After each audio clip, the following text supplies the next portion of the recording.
we identified in our first wave of research 6, and now subsequently an additional 2 variables that are meant to speak to the question of owning one's past and committing to one's future.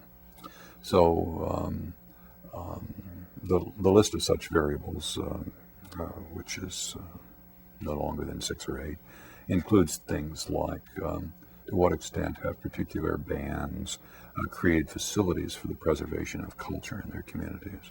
To what extent are they hard at work trying to preserve their Aboriginal language?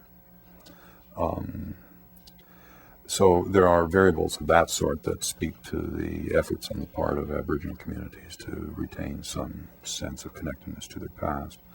Others straddle the distinction between past and future. So, for example, to what extent are bands litigating for Aboriginal title to traditional lands? What we found is that if you ask the degree to which one community or another is militating for self-government, litigating for Aboriginal title to traditional lands, building facilities for the preservation of culture, and gaining a measure of control over the educational facilities, the health service delivery facilities, the child welfare facilities, and the policing facilities of their communities, then every band that has met with some measure of success in all those dimensions shows absolutely no youth suicides.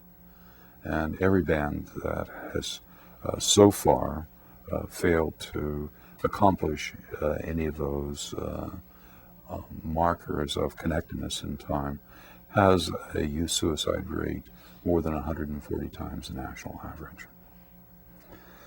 So that is, I think, if one is entitled to say such things about their own research, important and startling.